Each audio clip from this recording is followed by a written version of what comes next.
Hi, this is Eyal Shai, and you're about to hear an installment out of a series called Deep Hanging Out Community. It's me speaking with my friend Catherine Widowis about community and different aspects of community, like society versus the individual, the dark side of community, how to establish communities and maintain them, and much more. So I hope you enjoy. Hi, Catherine. Hi, how are you today? Good. I'm excited for the second installment of our series. Yeah. And I thought it would be good to start with something that relates to our non-exhaustive discussion last time about the tension between personal or individual liberties and commitments that are actually beneficial, and which might be the reason that it's quite hard actually to, it seems that it's so easy to leave the tribe, but it's not so easy to build the tribe from scratch. And yeah, what I'm going to read also relates to current events, which is the Russian invasion of the Ukraine. So it's my favorite anti-war poem, but it also, as you'll see, it has this Latin maxim about a community that's used so often to bring communities together, and not in the healthiest of ways. So I'll try to do it in one take. It's not going to be the Kenneth Branagh reading, but I'll try. So this is Dulce et decorum est. And I'm saying dulce because I use the classical Latin pronunciation. So if you're a medieval Latin speaker, you'll say dulce. But anyway, this was written by Wilfred Owen, who was an English gentleman who fought in the First World War and came home with what was known then as shell shock. And he has written this amazing thing. So here goes. Bent double, like old beggars under sacks, knock-kneed, coughing like hags, we cursed through sludge, till on the haunting flares we turned our backs, and towards our distant rest began to trudge. Men marched asleep. Many had lost their boots, but limped on bloodshot. All went lame, all blind, drunk with fatigue, deaf even to the hoots of gas shells dropping softly behind. Gas, gas, quick boys! An ecstasy of fumbling, fitting the clumsy helmets just in time, but someone still was yelling out and stumbling and floundering like a man in fire or lime. Dim through the misty panes and thick green light, as under a green sea I saw him drowning. In all my dreams before my helpless sight, he plunges at me, guttering, choking, drowning. If in some smothering dreams you too could pace behind the wagon that we flung him in, and watch the white eyes writhing in his hanging face like a devil sick of sin. If you could hear at every jolt the blood come gargling from the froth-corrupted lungs, obscene as cancer, bitter as the cud of vile, incurable sores on innocent tongues, my friend, you would not tell with such high zest to children ardent for some desperate glory the old lie, dulce et decorum est pro patria mori. Yeah. So the horrors of war, I think, which he describes in very graphic detail. These are partly enabled by these lies. So dulce et decorum est pro patria mori means it's beautiful and fitting to die for your fatherland. And this notion of gathering people, rallying them around the cause is what creates community in modern times, but it's not quite the community that we want. And it's very interesting that If any community is for, if any people are getting excited about being part of this imaginary thing, it's usually around these more violent ideas, sadly. Yeah. So how did it strike you at all? There's so much here. I think this poem is such an interesting way to kick off a conversation about community, because it does. It starts with deep pain and violence, which is not usually what we think about when we think about community. But I think you're right. There's so many things in here. I want to try to remember and capture two or three of them right off the jump, and then we can go from there. But I think the first thing is this idea of community being, we are driven, I think, as humans to want our lives to have meaning. And the most satisfying way for our lives to have meaning is in relation with each other. And this group sense that together as a group, we are making meaning in some way that's different than being alone. And usually what prompts that historically has been either a creed, some sort of religious or, religious practice, spiritual practice, cult practice, kind of whatever form it takes, this sort of dogma or ideal that everyone says this is the way the world works and we all agree and participate. Or it's been a sort of state creed, that the war, it's been protect, here is our sense of tribe, here's our sense of who we are and people, and protect that and fight others accordingly. Or it's been biological family in all of the ways that our biology tells us to privilege the people that we came from and the people who come from us more than anyone else. And so what I think is so interesting is this poem and you bringing it up is challenging that notion of what are we organizing around, and what are, obviously the damages and risks and the kind of horrible conclusions we can take them to when those are our organizing principles in some ways.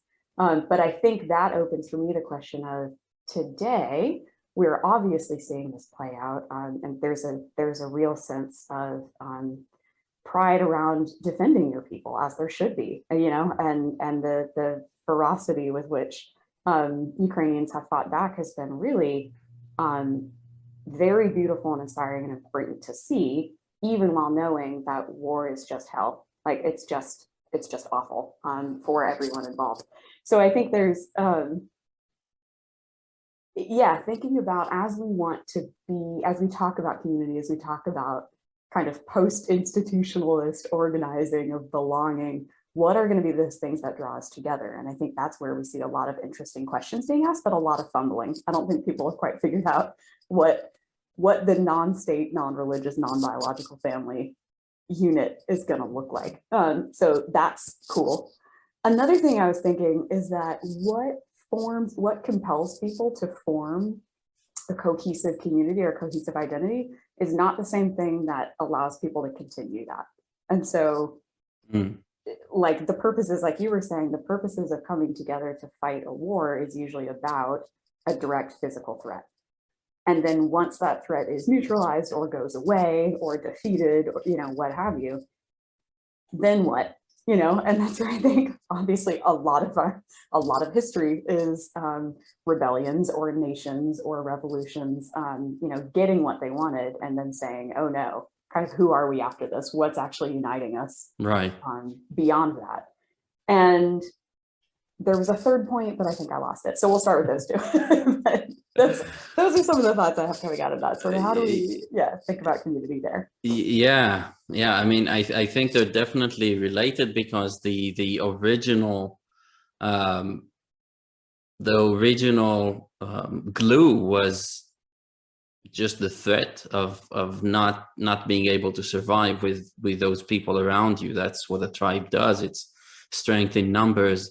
In an unforgiving environment.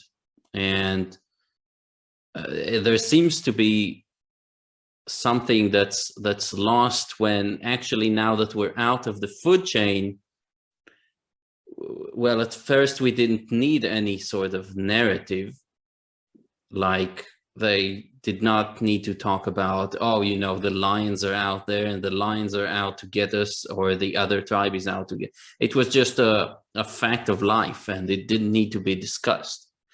Once you step outside of the food chain, and like you say, there's this dispersal, like natural dispersal almost. If I don't need you for that strength in numbers effect, why should I hang around?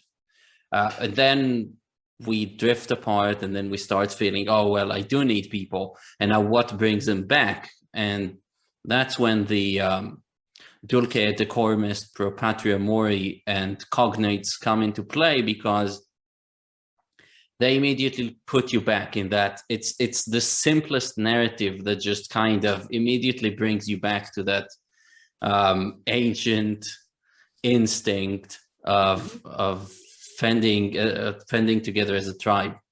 And isn't it up to us to develop more nuanced stories and narratives, to actually look at things outside of ourselves as a society, but instead of, you know, things that are so dangerous, things that could be more beautiful, things that could be built together. Yeah, something like that. I love that question. And here's a question back to you. I don't know.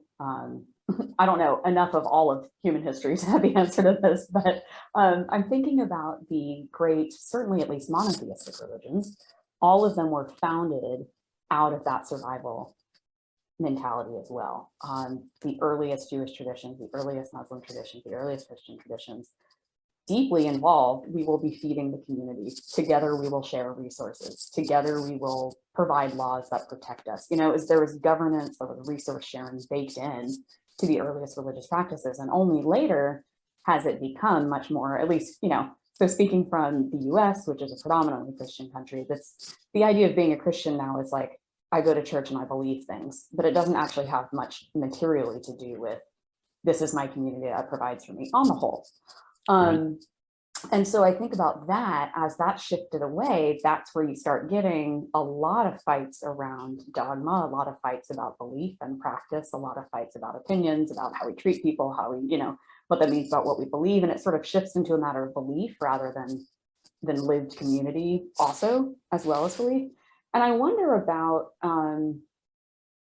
I think about other social movements that have, you know, political movements, kind of cultural movements, and the ones that have tied that to a sort of sense of resource sharing and sort of like material survival versus ones that have not. And I think that's a really compelling question too. Like, have there been either successful in terms of long-standing existent communities, or successful in terms of like very broad adoption idea of community that does not involve like survival-based resource sharing in some way? Like, can you think of any examples? I'm not sure that I can off the top of my head.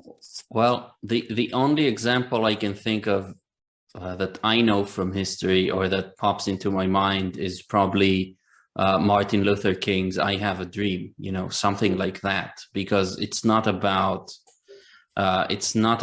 survival. It's about justice more so than survive. Actually, Jesus too, you know, starting his work, obviously he's talking about the downtrodden and the meek and those people in need. And that's interesting in itself, because it shows that whatever the society was, the Jewish society that he lived in, already started to diverge into different groups. And there were at that time probably about 4 or 5 main sects of Judaism that have drifted apart.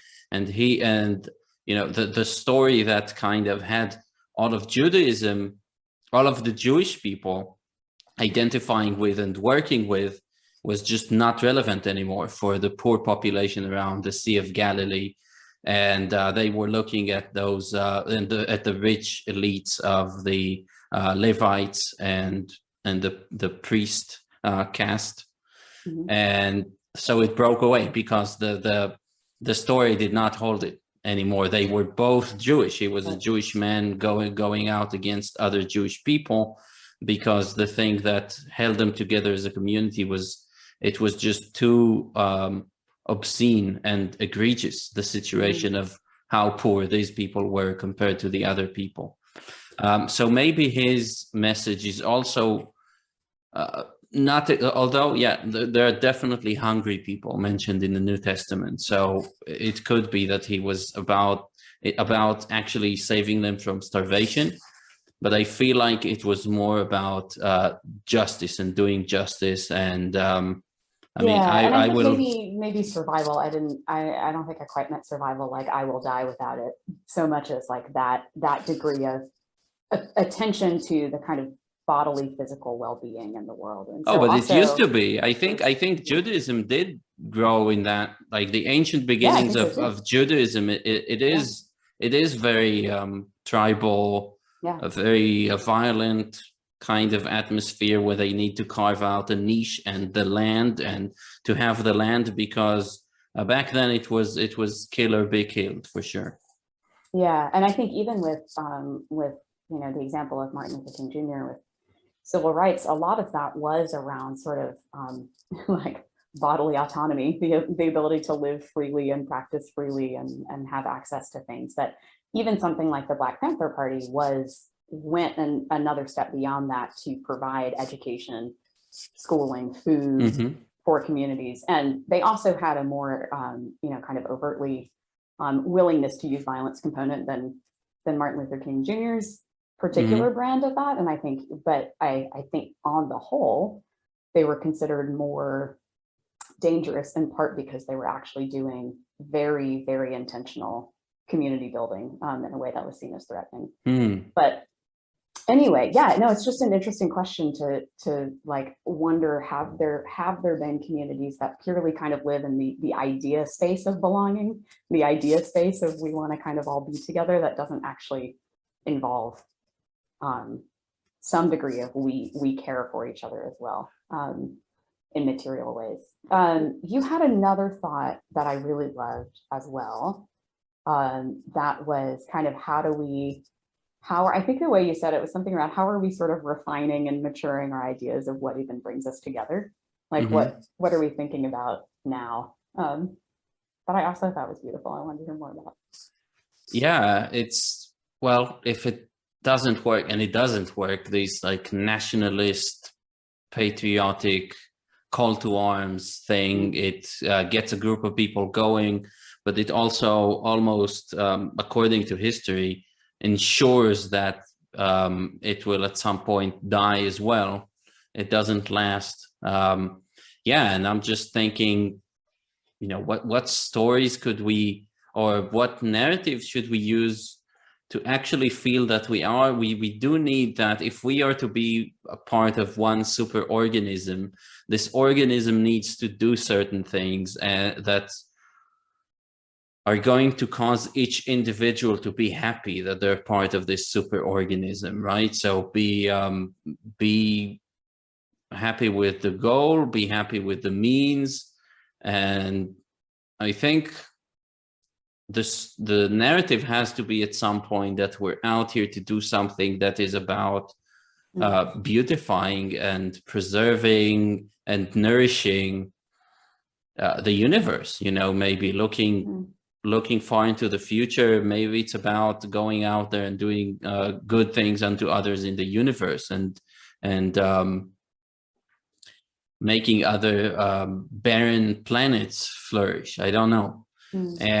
But I don't know. I'm sure there are sci-fi authors that have written about it, but none of it has become mainstream. So is it just a matter of we're not there yet because it's we're part of a on a global scale, we're part of an elite that we have the privilege to think about that, or I don't know, but for whatever reason I haven't seen any kind of narrative like that gains traction.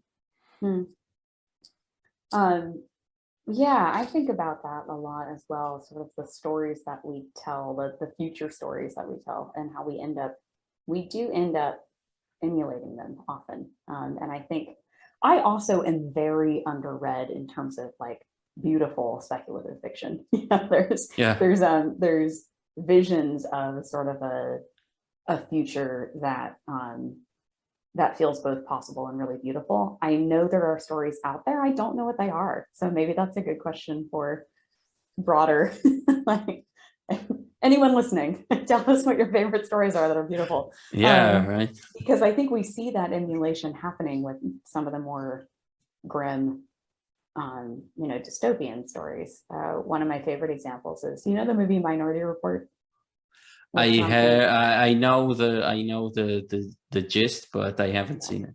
It's a great movie. I loved it when it came out. I was in school and just thought it was so perfectly dystopian and thrilling. And then a few years later, read an article about making it, and basically they gathered together several kind of leading, I think, thinkers in the Bay Area in Silicon Valley, and we're sort of like, what do you see coming in 10, 15, 20, 30, 40, 50 years? What do you think would be cool, or what are you kind of worried will happen? And they basically engaged in speculative fiction with these folks, and then went and like added a lot of those elements into the movie. And so things like touch screens were in there, on personalized ads, which I distinctly remember watching and thinking, oh, that'd be so creepy to have someone sort of know me. And, in the Minority Report vision, it's like a hologram of a person saying, welcome, y'all, thank you for coming to our store, blah, blah. Which of course that's not happening right now, but online that's been happening. It functionally is happening online, where you're getting things fed to you. And that was not a thing that existed yet. And I was like, oh, how creepy and weird. And I don't know, 4 or 5 years later that started happening. So even like the idea of there's also, that came out when I was in middle school or high school, and now I'm at an age where people my age and younger grew up on that movie and were like, oh, we should build things like that. It's like, no, just because we can does not mean we should. Stop giving but I think this is all to say, the stories that we tell about the future have a way of becoming true because it's the models we're giving ourselves. And I feel very clear on all the ways that that's dangerous, and I feel way less clear on where are the beautiful stories of that. So yeah, I also need to do some hunting around for those. Yeah, come to think of it, like I do think that some ideologies that are in essence religions sprouted around the idea of a better tomorrow. Again, starting with justice, which is really the book that I sat down to write and never finished when COVID hit, and I should do that sometime. But a lot of it is about having these amazing societies like communism, like early communism, right? It's about, again, rectifying the wrongs that some elites were committing. And then the sad truth is it gets hijacked. It always gets hijacked by, again, the fundamentalists, those that tell the even more or it's not that their story is more compelling, it's just that usually they use violence, which for just regular people is out of the question. Like, you and I could argue all day about some small things, and we may not, but I doubt whether any of us would actually raise a hand on the other person. Where people make that step and go beyond it, it's actually violence is powerful, sadly. And then it kind of, there's a call to arms to all violent people to join that. If again, it's around justice, okay? It's about establishing a worldview that dehumanizes and makes you on the right side of history, right? Everybody wants to be on the right side of history. Obviously, the people who are committing horrible war crimes, they see themselves as being on the right side of history as well. So justice seems to be very important in all of this discussion. And it's fascinating. So I released a podcast episode that was a reverse episode where Chloe was interviewing me about justice. So a lot of it can be found there, but justice is just this fascinating concept that seems to be so central to our thinking about community, and also whether to establish a community and how will it function long term, because actually no community can function long term without justice. It can survive for hundreds of years, committing injustices, acting as cancer against other communities, but on the long run, it's going to crumble. So see Rome, Athens, what have you. I'm really interested in this, and I think you're right. And I'm curious in terms of justice being integral to ideas of community. And I'm curious, what are your, can I get more of your thinking around that? Yeah. Not that this also has to become a whole other episode about justice, but it could. And I'm curious, how does justice relate to community for you? What feels important about justice being a central consideration when we talk about community and belonging? Yeah, well, it comes up in Plato's Republic, and it's discussed there, because out of the 4 cardinal virtues in ancient Greece, which are wisdom, courage, temperance, that's an iffy translation, but that's what we have. So wisdom, courage, temperance, and justice. Out of these, justice is the most obvious one, because it deals with dealings between people. Mm-hmm. So I can do what I can do to appear wise to you. I can do what I can to appear courageous.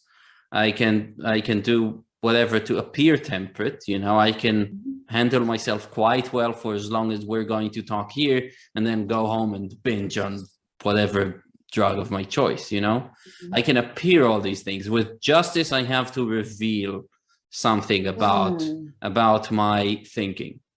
And because it's about dealings with other people, Socrates suggests that, you know, maybe this is going, well, it's not Socrates actually, but he knows where the discussion is going, where they want to discuss justice. And the sophist in that dialogue, Thrasymachus, is doing what sophists do, which is undermine society for their own individual gain of money. So he's subverting logic with words, with beautiful, he's a great orator.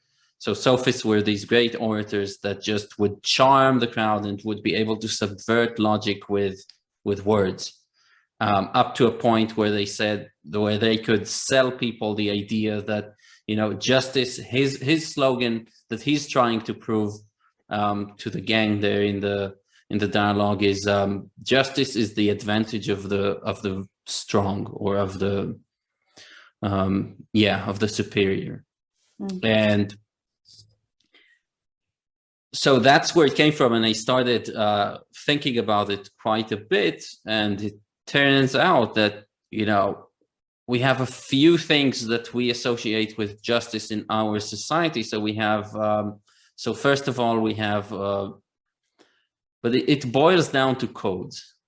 It boils down to codes because most of us are not thinking critically, and we're not thinking dialectically. We don't think for ourselves. So what happens is that what we're left is, because we don't synthesize things in real time in a creative way and decide on what the fitting action should be, we turn to codes. So this starts quite early, and the first codes are just these mythologies. You have gods, and then they're these like society-wide notions of what you should do to please the gods or something, to get good rains and all that. And it's becoming ritualized, and there you have this code, right? And then someone who wants to, someone who is from a societal point of view is cancerous in the sense that they're trying to benefit themselves, only benefit themselves at the expense of others, then they kind of take it and they make whatever changes are necessary to make the code really work for them. They take advantage. And I think the next thing that you see after Well, actually, it's hard. Maybe before religion, there's even just the code of do as your parents did, because that's what got us here. So in ancient societies, you have very, very strong conservatism because you were born into a niche that your tribe is in, and you will die in this niche. Okay, there's not going to be a new invention. There's not going to be a new anything. You're born into the world, and when you live it, it's the same old world. So there is serious conservatism that just tells you, do what your ancestors did to survive.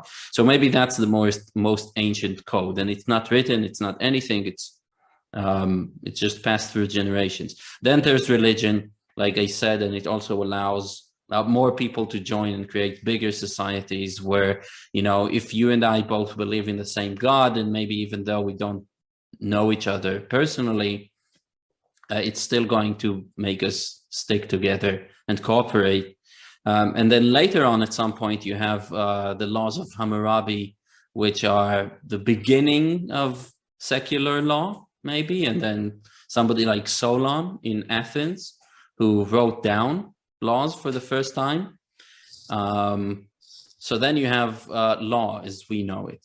That is ostensibly has nothing to do with religion, but the word in Arabic for religion is din, and a word for law in Hebrew is din, because it's the same. It's a code.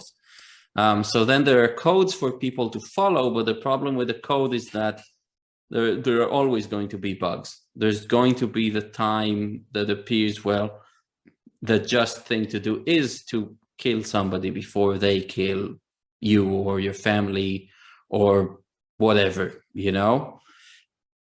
We can talk about things that are happening right now, there's individual freedoms. Well, it looks like if you're a Russian oligarch right now, your individual freedoms don't trump the fact that you're in some way contributing to an unjust war machine, right?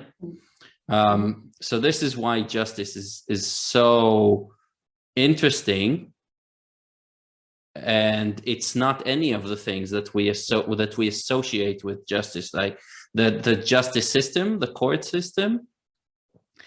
It's not justice. Well, justice has to do with reward and punishment, with what to do, but the way we do things is if a person commits injustice, for example, Russia right now, we just commit a different injustice upon them. So they might stop in committing the first injustice, but we don't rectify things. We just kind of tit for tat thing.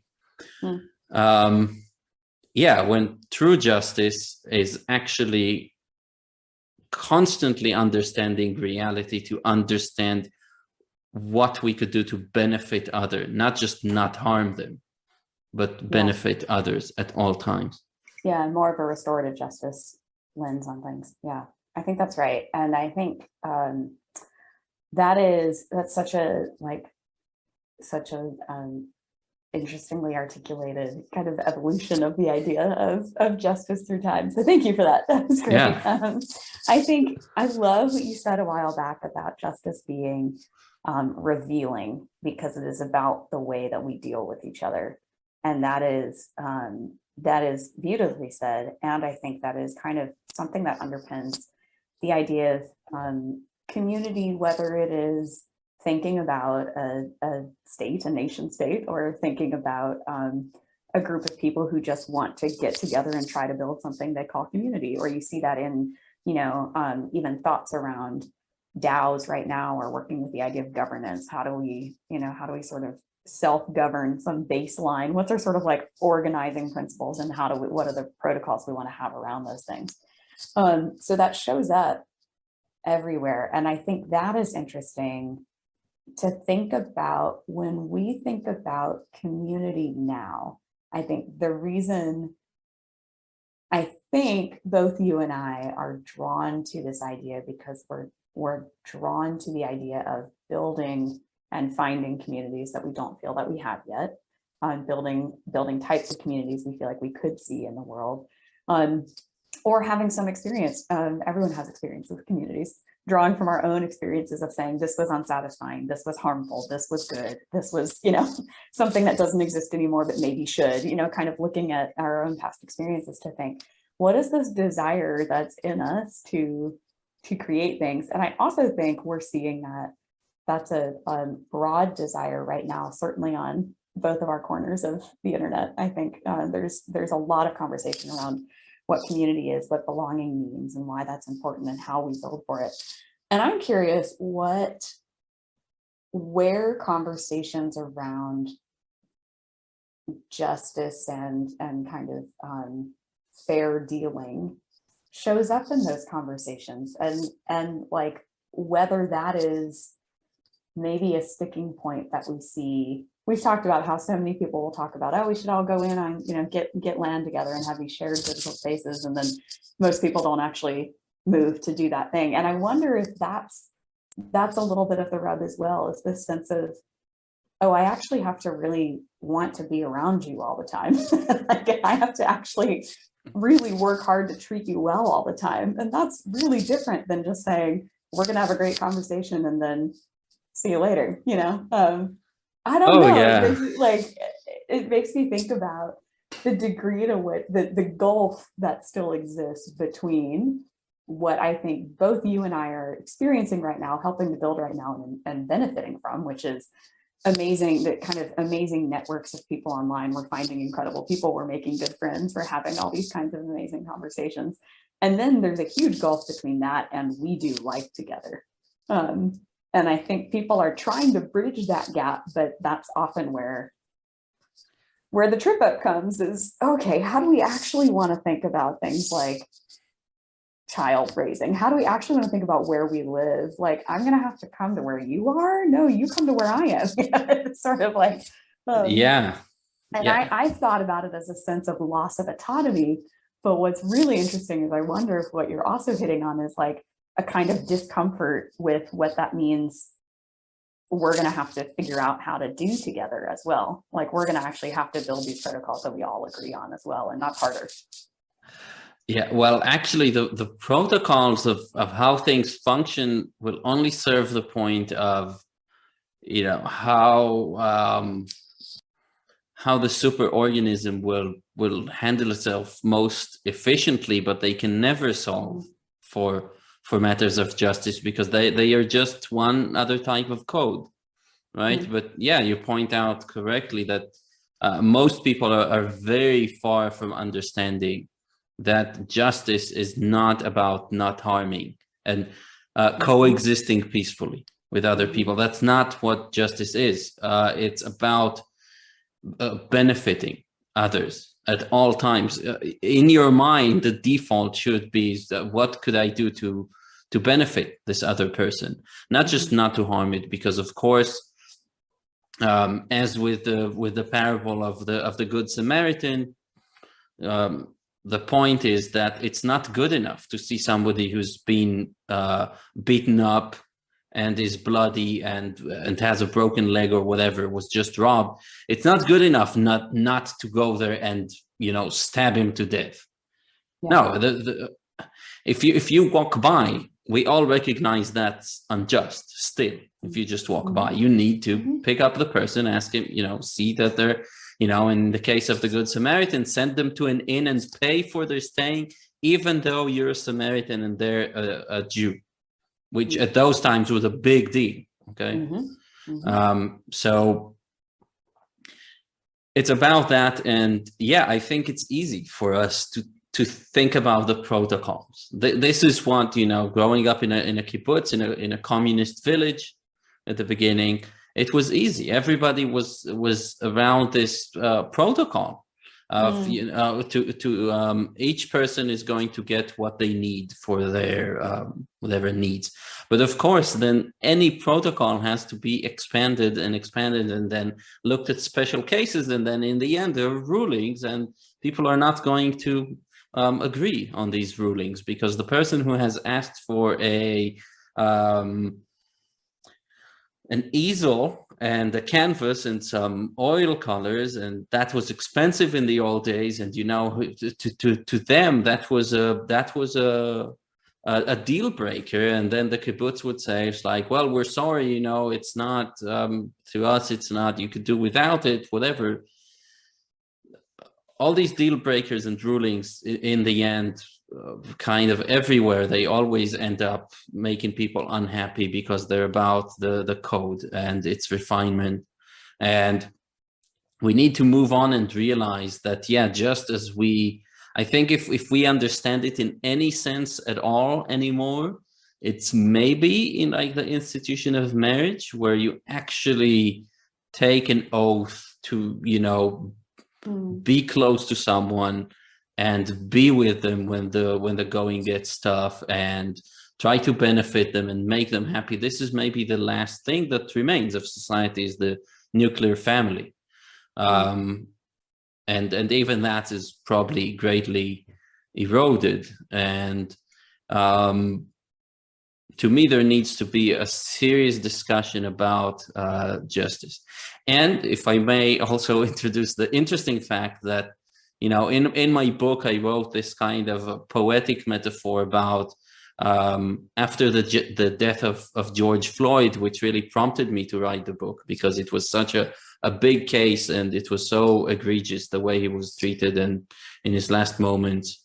You know, people usually walk around the city and they obey the traffic lights and they obey whatever lines are there, and the crossings. And when something like that happens, you see so the image I used was that, you know, as the last molecules of air left the body of George Floyd, they were almost like, the people in the city were just kind of, everything descended into disorder, because there was a disobedience to these long-standing rules about where to walk and what side to walk on, whatever, because there are these giant protests, and you see unrest and disorder. And order is intimately connected with justice, because order is an indicator of health, right? Be it in an individual body or society. And we want to see order. We like to live in an orderly society, but the order can be established on two different levels. So one level is just kind of forcing order with these codes, again, that we said.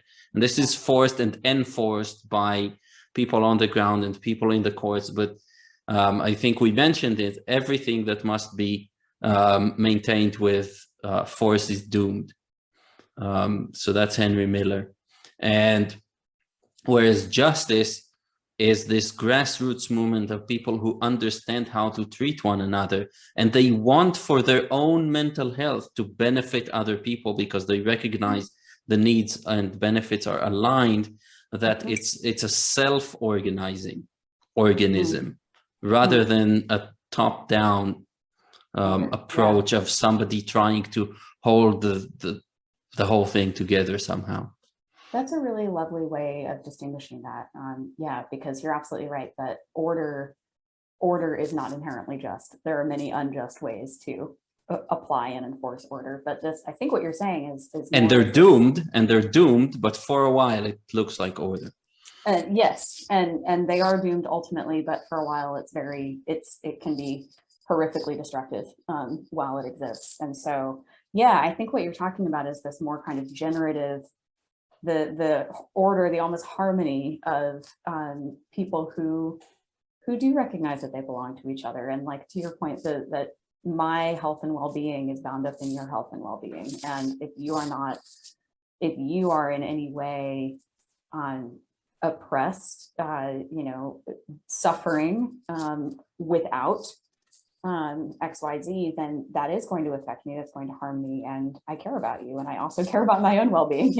It's okay to say I care about your well-being because I know it affects mine, Yeah. And that enlightened self-interest. Yeah. And that's a really beautiful way to think about the concept of order as being almost these natural sort of balancing. It's like this natural pattern or this sort of natural harmony that emerges from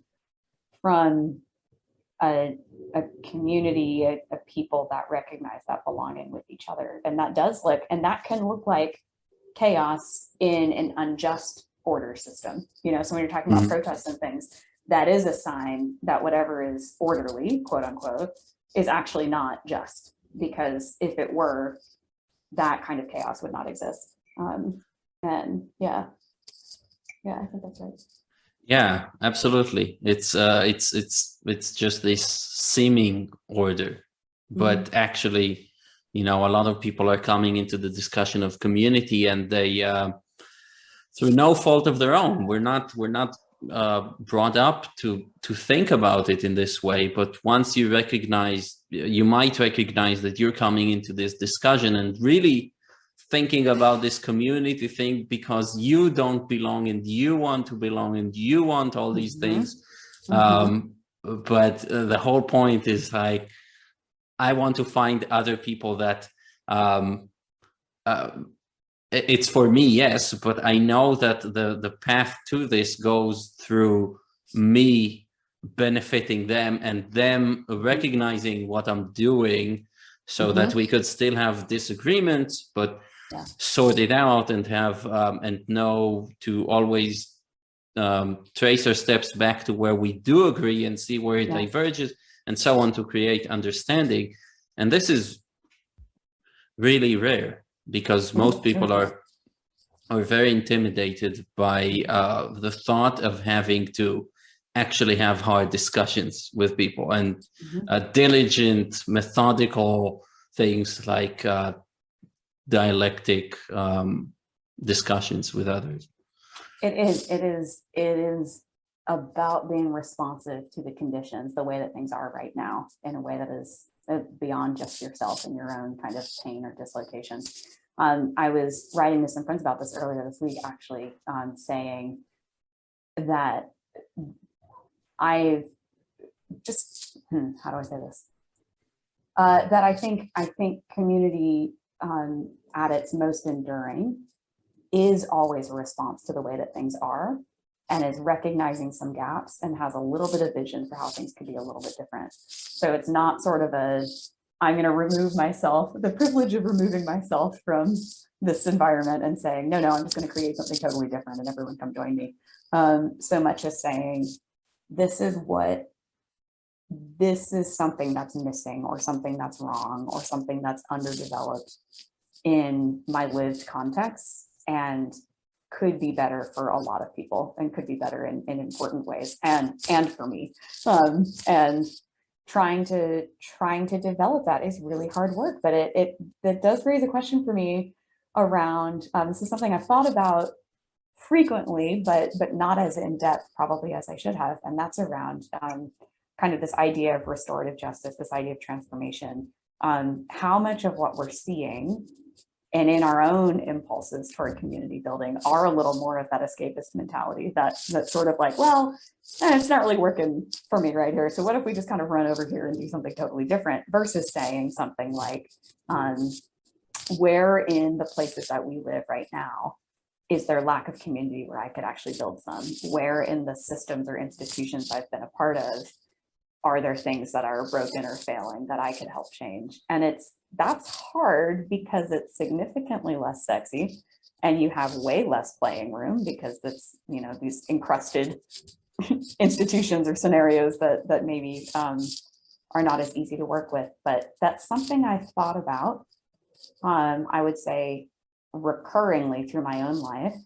Where do I want to stick around somewhere and try to help make it better, versus where does it feel better and maybe more important for me to kind of be a loner for a while and then try to accumulate my people and build something better instead. And I don't know, I'm curious, have you felt that tension, and how do you make choices around that?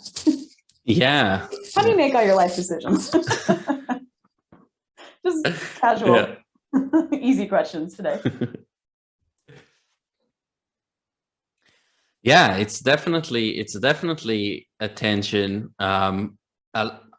First and foremost, I'll say that even restorative justice is kind of already sounds sketchy to me, because it's saying something about rectifying a wrong, and justice is to me, the way I understand it, it's always about what we're going to do going forward, never about what was. So if you look at something like what is it called, like truth and reconciliation, things that happening in Rwanda after the civil war there, it's already a step in the right direction because it says so. It's about reconciliation. Going forward, there's not going to be a chasm between people that used to be there. So I like that. That's a step in the right direction. So I don't know, is that considered restorative justice? But in any case, just to make the point that really our whole thinking about things that have happened, the whole thinking about trying to make them right in retrospect it's not a viable idea at all. It's like the only thing you could do is then to commit injustice upon the other person so that they feel bad about what they did or something like that. That's in essence the idea of incarcerating people, most likely. Like there's also a point of removing them from society, which I could more readily accept because some people are psychopaths and maybe they just can't be in society. But most of the time it's about the number of years, you know. It's just this like wish to see, trying to get the number of years this person is going to be incarcerated right. Like 10 seems too low, 30 seems too much, and it's like, this is not what justice is about. So I will say that. And about you know, seeing what you can do to actually create a community. Yeah, it's definitely not as sexy to talk about justice. I haven't managed to make it into a sexy subject at all, and that's why I think people are relying on maybe like a loose set of beliefs about, like, let's say, New Age. They will do something about common interests. That's going to keep them friendly for a while. Maybe it's a general vibe. It's like this acceptance thing that we can all share. But these things only last for a while, because because you and I might have a shared interest in whatever, acrobatics or crystal healing or anything like that. That it really says nothing about our understanding of justice. It really says nothing. And in the long run, there's going to be this discussion needed to actually create a viable society. The discussion about justice should be part of not the curriculum even. It should just be part of everyday life in the homes of people. So yeah, I'm thinking a lot about how I could impact the life of the community around me. Like I came up with the idea of organizing like a treasure hunt for the place where I live, you know, something that could get people interested in doing something together and create a buzz. So that's like a small thing. It's one thing that a community that's fun to live in would have, but it's not big on the level of I'm actually going to probably get people to understand justice better. I don't know. How would you do that? I mean, how would you do that? To me, it's one of the most frustrating things. It all seems almost like sci-fi. Like I know it's possible, but you know, 1,000 years down the line through some, I don't know. Yeah. Well, it's tricky. And I think because it is such a huge task, it is tricky to think about undertaking that at the beginning, especially if you don't know where a community is going or what it's going to be. So I think I'm thinking back on some experiences I've had or environments I've been in. One thing that came to mind while you were talking was, I was thinking about this just yesterday. I love talking about community. I love trying to build communities. And then I was thinking about it and I was like, I don't even really know most of my own neighbors. And like, that is 101. Just like the degree to which we're talking about community. I think for me, a lot of it that I'm coming to just as a personal ethic is how do I live this in my, you know, real life, online, or online and offline life. How am I personally practicing an ethic of welcome, transparency, hospitality, conversation, good treatment, like following up, like being aware of harm happening, being aware of creating conditions where that's not, we reduce the potential for harm, things like that. But then also proactively thinking about how to support each other, to your point. And I think one suspicion I have is that the more that we practice that in our individual daily lives and our individual interactions with people, the more that becomes a way of living that is self-evident, that then makes it easier to think about that in a community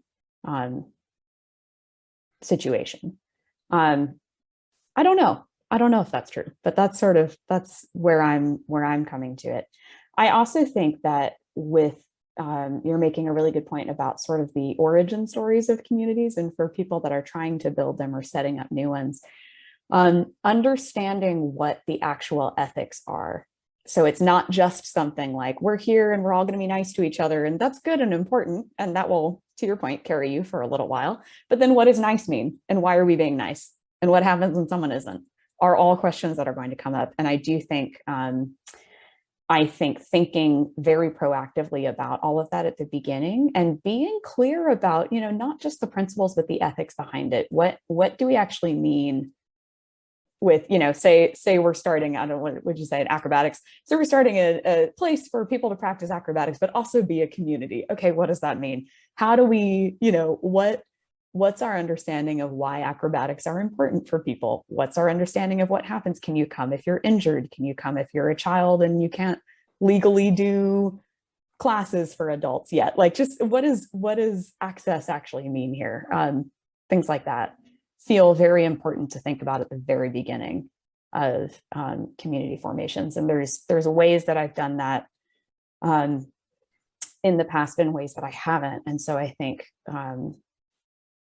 that's kind of top of mind in terms of any communities that I want to dive into or feel like I'm helping to create, is having a really clear ethic up front, that people kind of know.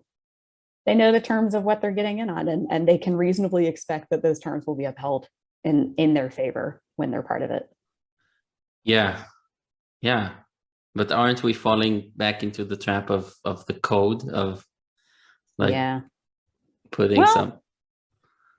Yeah, but I think the ethics of something, what I mean by the ethics, I actually think is more than code. I think it's like a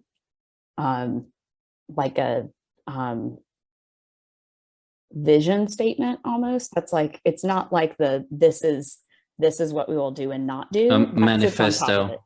Yeah, it's a manifesto. It's sort of like, what's our mindsets, think about like, what's our mindsets about this, and then what kinds of codes and protocols are we building on top of that to help support these mindsets. But I don't think those two things are the same. Yeah, no, I mean, it goes back to the whole question of, what binds us together in terms of a shared goal, which now I think, it could be something of, we want to see ourselves as a just society, and we just know there's no other way. There's the only way to be a just society is to have every individual in that society understand and apply justice in real time. And it happens with every decision that we make. So at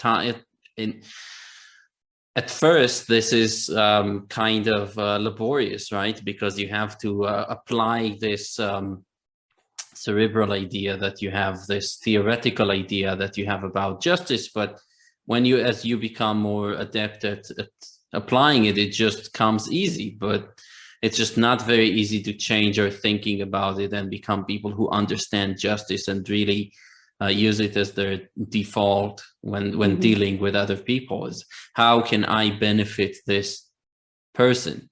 Because time and time again, it shows that if I'm thinking about my own well-being, well, that is probably the worst thing I could do for it.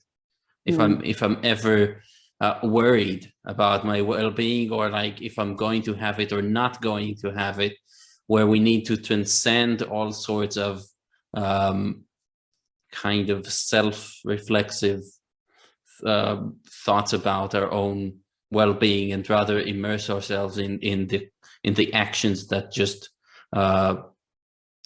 bring it on with naturally.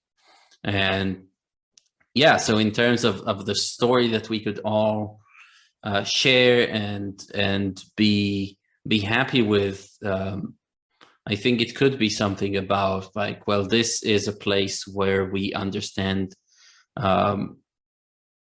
what justice is. And it's not just justice, because I mentioned the other 4 cardinal virtues, which it turns out, if you really think about, you can't understand one without understanding the other. It's either you understand virtue as a whole, or you don't understand something, because justice, just to give an example with like temperance, as it's usually translated, sophrosune, it's actually, the meaning is doing things in orderly fashion.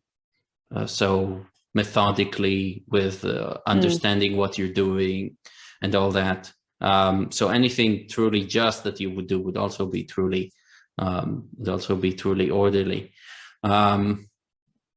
Yeah, this is really interesting. If there's one thing I'd like us to really understand and come out with, is some sort of a lead for us to hang on to, and to think of something that would maybe try and attract people to ideas like that at all, and I might do it more consciously now in talking with people, but I don't know, could we do something like that?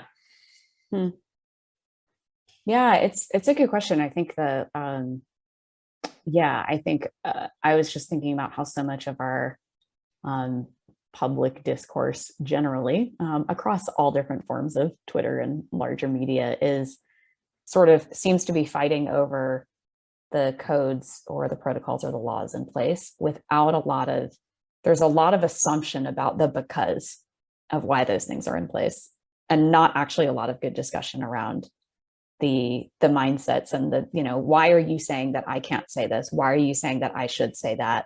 Why are you saying that I can't do this? Why are you saying I should do that? And there's not a lot of curiosity around like, where's the because mindsets that are drawing these things, and everyone has them. They're there. Well, all of us have the ethics and the belief architecture that we kind of have around how we treat each other. But I think so much of conversation, and even conversation around community building, stays at okay, so what are we going to do? What are our 3 tenets? It's sort of like, and people are sort of like, okay, those tenets sound fine, because they're never anything particularly controversial, nor should they be. So fine. Okay, check. Sounds good. Move on. But yeah, there's, I think the asking like, but why, what is the mindset about humans and kind of what we owe each other and how we belong to each other that is shaping this code, is a really important question. Oh yeah, and it takes the answer is because it takes listening, and people are not and time, and who has that? Yeah, I made a point in some tweet that so many people think that whatever thought passes their mind, whether it's coming from the outside, like somebody's speaking it to them, or they came up with it themselves, they identify with it.